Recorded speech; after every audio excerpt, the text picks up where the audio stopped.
The first thing everyone noticed was the silence. Just a moment, sweetie. I'm sorry, I don't know why it's doing that. Not the kind of silence that happens when people are being polite.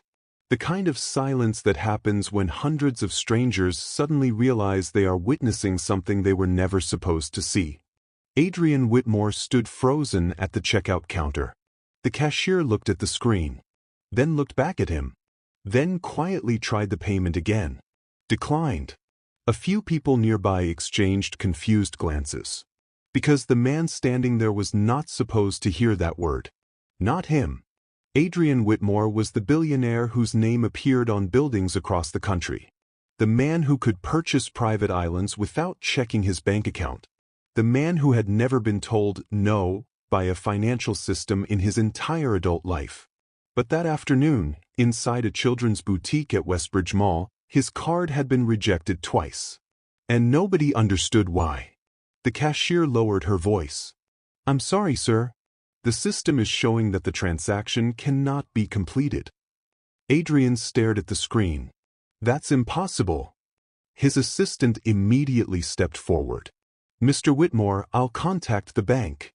But Adrian barely heard him, because standing beside him was the only person in that entire store who mattered. A little girl holding a small stuffed rabbit.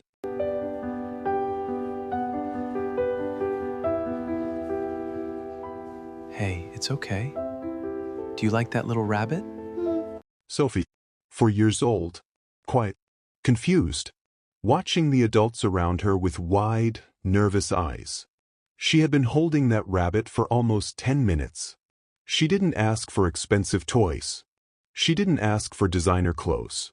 She had simply picked the one thing that reminded her of home.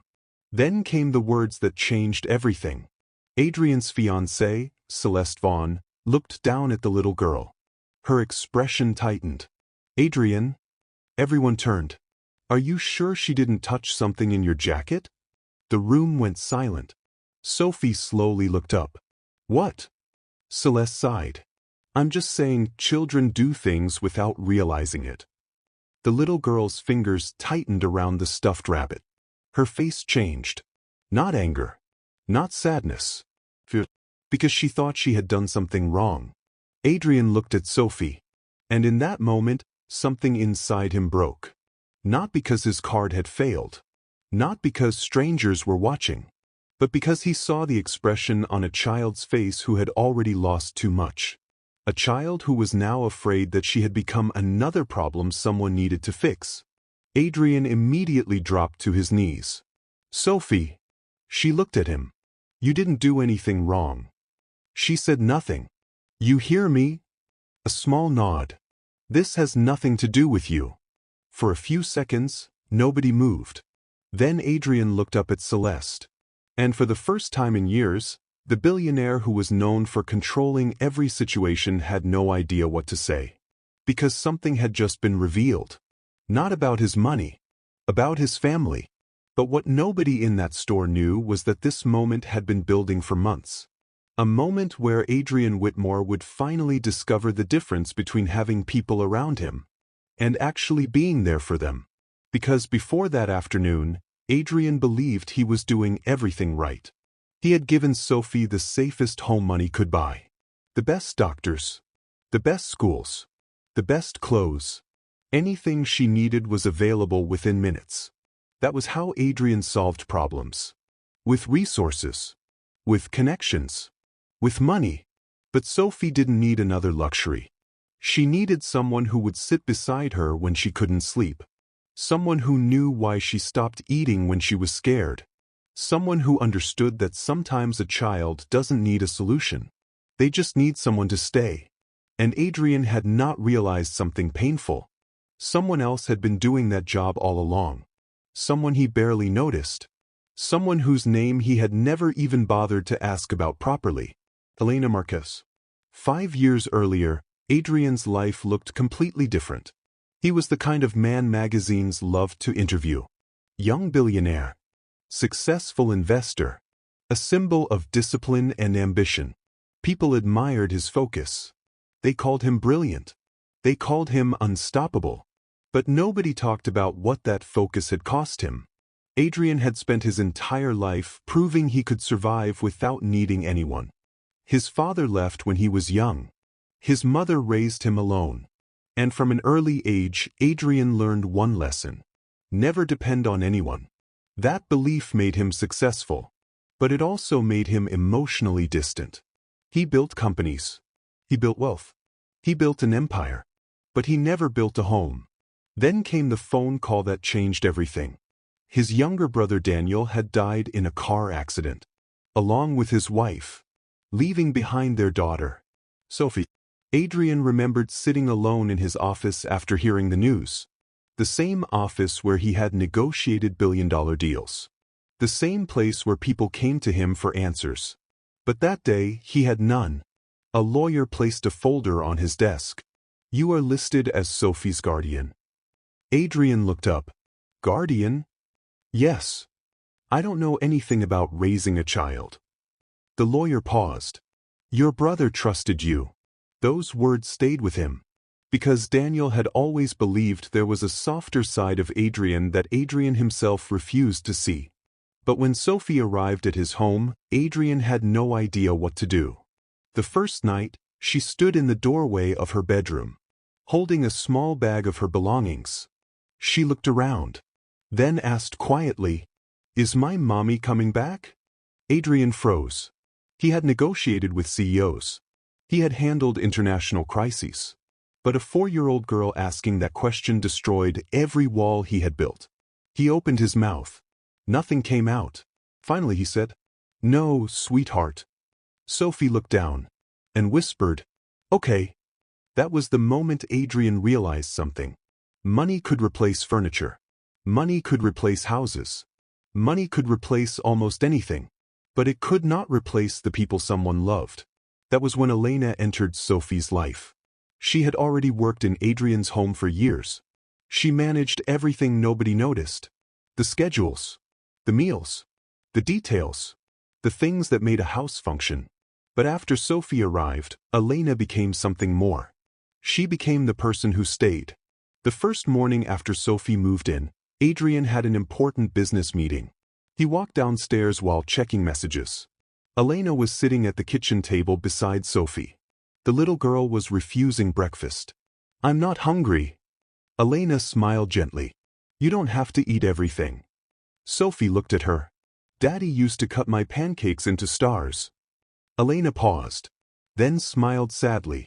"Then today we'll make them into stars too." She grabbed a cookie cutter. Within minutes, Sophie was eating. Adrian watched from across the room. He was impressed, but he didn't understand the importance of what he had just seen. He simply said, "Good." She ate. Then he walked away. He didn't see the way Elena looked at Sophie. He didn't see how Sophie reached for Elena's hand. He didn't understand that Elena wasn't just helping. She was healing a wound he was too busy to notice. Days became weeks. Weeks became months. And slowly, something became impossible to ignore. Whenever Sophie was scared, she searched for Elena. Whenever she had a nightmare, she called Elena. Whenever she had something exciting to share, she ran to Elena first. Not Adrian. Not Celeste. Elena. One evening, Adrian came home earlier than usual. He walked into the living room and saw Sophie laughing. Really laughing. She was sitting on the floor with Elena, drawing pictures. Adrian stopped. He had not heard that laugh before. Not from her. He stood there quietly. Then Sophie noticed him. Her smile disappeared slightly. "Hi, Uncle Adrian." 2 words. But they hurt. Because he suddenly realized how distant they sounded. Not Daddy. Not even Adrian. Just a polite greeting to someone who lived in the same house. That night, Adrian sat alone in his office. For the first time, he asked himself a question he had avoided. Why does my own niece feel closer to someone else than me? And he didn't like the answer. Because deep down, he already knew. It wasn't because Elena tried to replace him. It was because Elena showed up. And he didn't. 3 days later, Adrian would discover just how much that truth mattered. Because the shopping trip that embarrassed him in front of hundreds of strangers was not really about a declined card. It was about a family falling apart, and one small moment that would force him to finally see the people he had been ignoring. The morning after the shopping incident, Adrian Whitmore woke up before his alarm. That almost never happened. For years, his schedule controlled his life. Every minute was planned. Every meeting had a purpose. Every decision had a financial outcome. But that morning, he opened his eyes because of a sound he wasn't used to hearing. A child crying. Not loudly. Not dramatically. Just quietly. The kind of crying someone does when they are trying not to be noticed. Adrian sat up immediately. For a moment, he forgot where he was. Then he remembered. Sophie. He walked toward her room and stopped outside the door. The old Adrian would have called Elena. He would have assumed she knew what to do. But something stopped him. A thought entered his mind. She shouldn't always have to go to someone else. He slowly opened the door. Sophie was sitting on the edge of her bed, holding the same stuffed rabbit from the mall. Her eyes were red. Adrian walked closer. Sophie. She looked up. I'm sorry. The words surprised him. Sorry for what? She looked down. For making everyone upset yesterday. Adrian felt something heavy in his chest. Because she wasn't upset about the card. She wasn't thinking about money. She was thinking she was the problem. He sat beside her. You didn't make anyone upset. But Celeste was angry. Adrian paused. He had no answer. Because the truth was, Celeste had been angry. But not because Sophie did anything wrong. Because Sophie represented something Celeste never wanted. Responsibility. Change. A life that didn't revolve around them. Adrian gently took the rabbit from her hands. Do you know what I think? Sophie shook her head. I think yesterday showed me something important. What? That I need to spend more time with you. Sophie studied his face. Almost as if she was trying to decide whether to believe him. Then she asked the question Adrian would never forget. Are you going to be busy again? The question was simple, but it carried years of disappointment. Adrian swallowed. No. The pause. I might still have work. Sophie looked away. He quickly continued. But I'm not going to disappear. That was the first promise he made to her. And for the first time, he understood that promises were not proven by words. They were proven by showing up. Later that afternoon, Adrian found Elena in the kitchen. She was preparing Sophie's lunch. He stood there for a few seconds. She noticed him. Mr. Whitmore? He almost corrected her. But then he stopped. Because he realized something. After 5 years of having Elena in his home, he had never asked her to call him anything else. He had never asked about her life. He had never truly seen her. Elena. She looked surprised. Yes. I owe you an apology. Her expression changed slightly. For what? For yesterday. She became quiet. Adrian looked down. I should have noticed what was happening. Elena placed the knife down. Mr. Whitmore, you don't have to. No. His voice was softer. I do. That surprised her. Because Adrian Whitmore was not a man who apologized easily. I have spent months trying to figure out how to take care of Sophie. He looked toward the hallway. And somehow, you were already doing it. Elena looked away. She needed someone. Adrian nodded. I know. The pause. Then he asked, how did you know what she needed? Elena smiled faintly. Because she showed me. That answer stayed with him. Because Adrian had spent months trying to understand Sophie by asking experts. Psychologists. Doctors. Consultants. But Elena simply paid attention. She listened. She noticed. She cared. Adrian looked at her differently for the first time. Not as an employee. As a person. Why didn't you tell me? Elena looked confused. Tell you what? That she was struggling. Elena was silent. Then she answered carefully. Because I thought you knew. The words hit harder than any accusation could have. Adrian looked away. Because he didn't know. And the worst part was, he should have. That evening, Adrian canceled 3 meetings. His assistant thought there was an emergency. There's a board meeting tomorrow morning. I know. And the investors are expecting you. I know.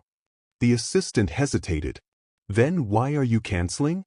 Adrian looked toward the living room, where Sophie was sitting on the floor drawing. Because someone else has been waiting for me. The assistant didn't ask another question.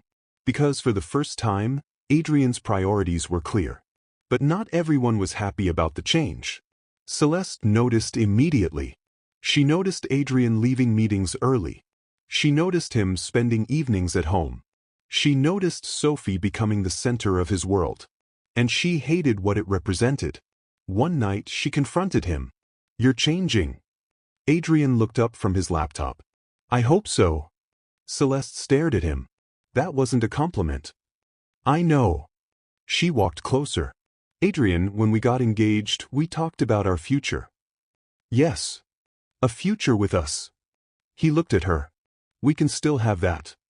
Celeste shook her head. "No. Not like this." "What does that mean?" "It means everything has changed." Adrian closed the laptop. "Sophie is family." "I know."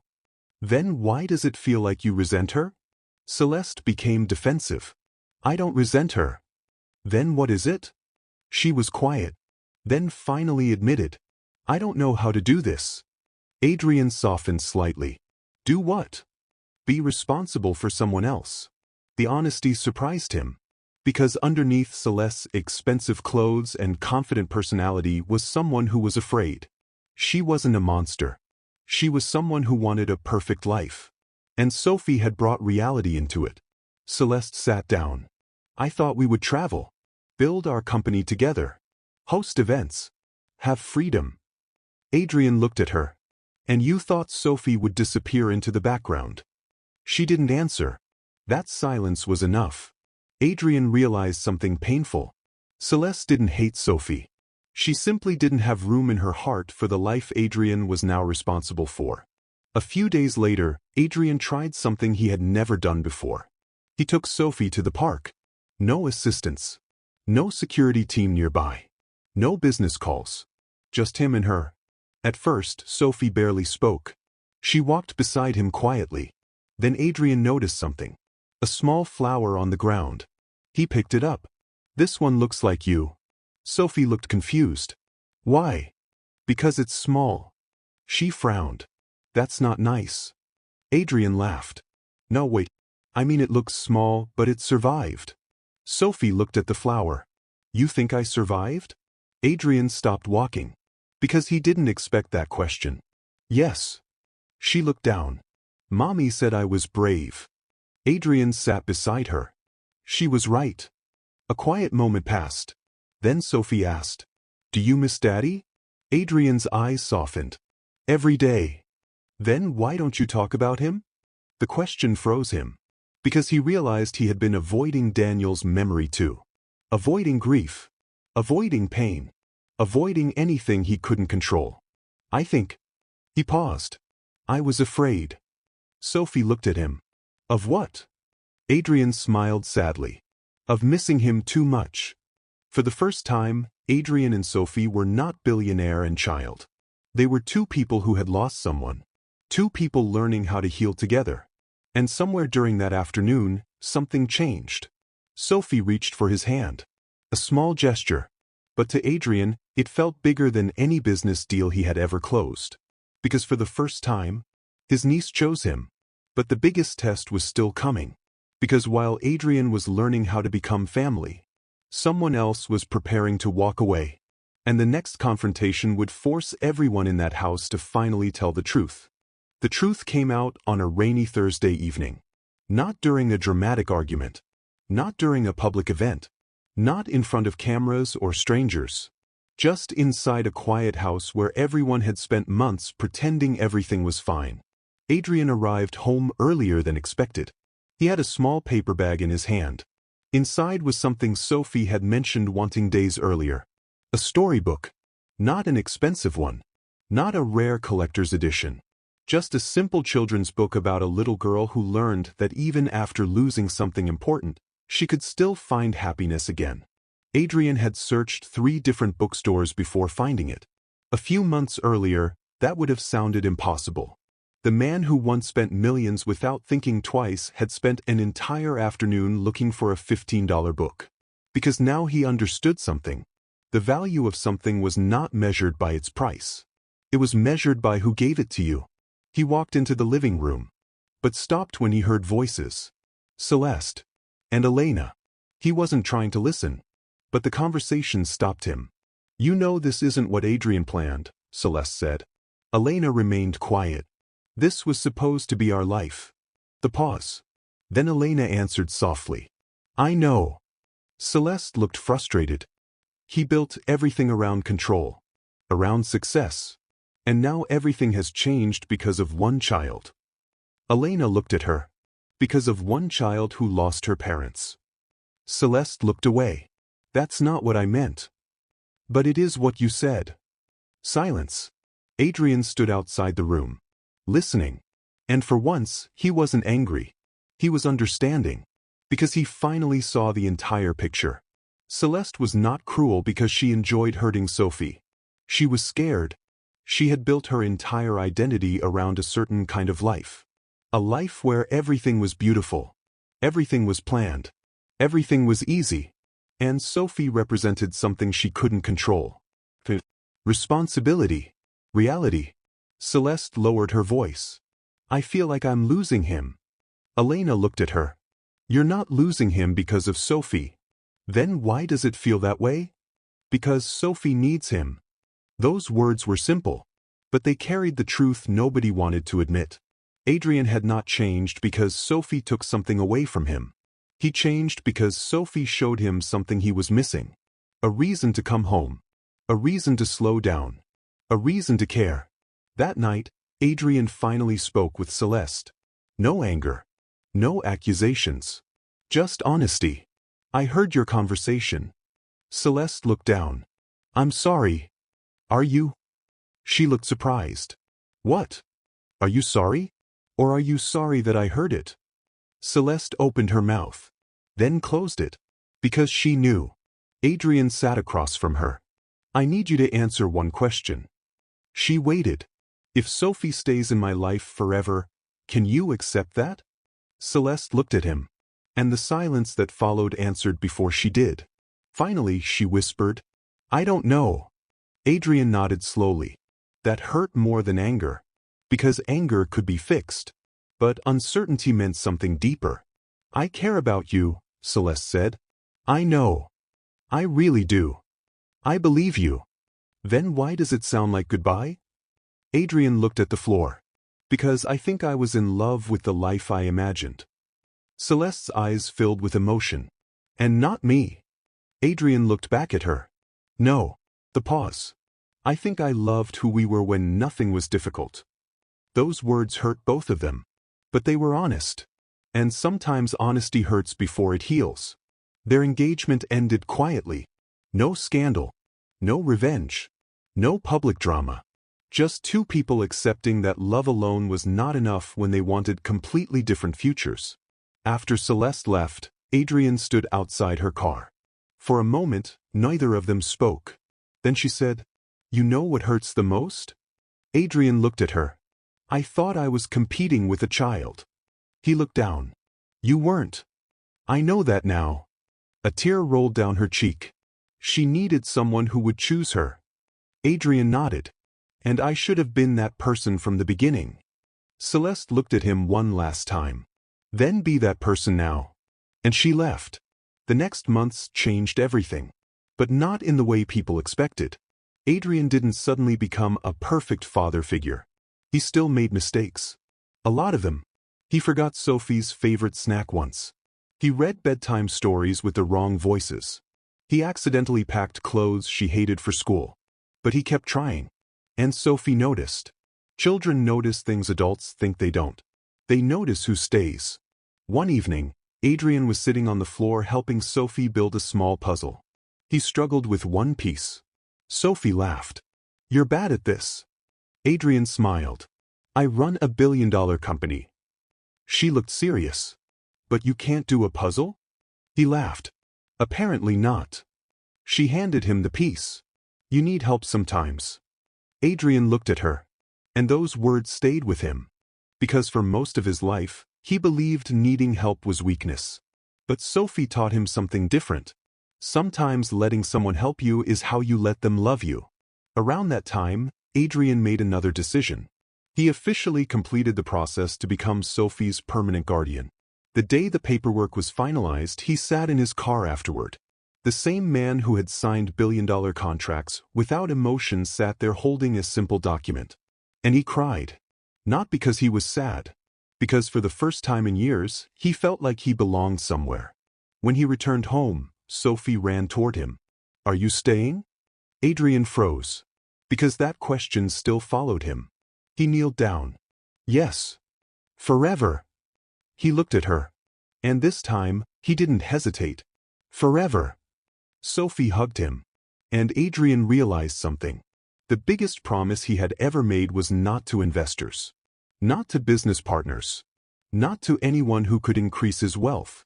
It was to a little girl who just wanted someone not to leave. Years later, people would still talk about Adrian Whitmore. They would talk about the billionaire, the businessman, the investor. But the people closest to him remembered something different.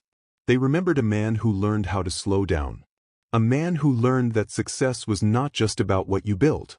It was about who feels safe because you are there. Elena remained part of their lives too. But not as someone invisible in the background. Adrian made sure she was recognized for what she had done. Not because she was an employee, because she was family.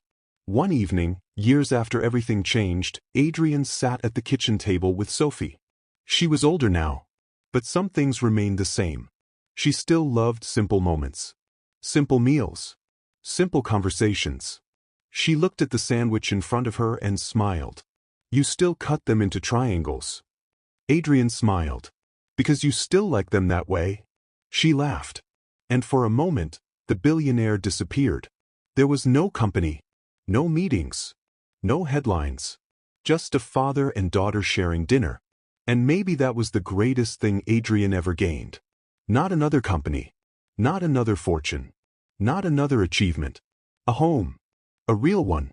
Because Adrian Whitmore spent half his life building things that everyone could see. Skyscrapers. Companies. A name that the world recognized. But it took a little girl who had lost everything, and a woman everyone overlooked, to teach him the one thing money could never buy. Love is not measured by what you can provide. It is measured by the moments you choose to stay. So if there is someone in your life who quietly shows up for you, someone whose kindness you have taken for granted, take a moment to see them. Because sometimes the people holding your world together are the ones standing quietly in the background. And the greatest fortunes in life are not the ones sitting in a bank account. They are the ones waiting for you at home. If this story touched your heart, share your thoughts below. What would you have done if you were Adrian? Would you have chosen the life you planned? Or the people who needed you most? Let us know in the comments. And if you believe stories like this can remind people about what truly matters, subscribe for more emotional stories that stay with you long after the video ends.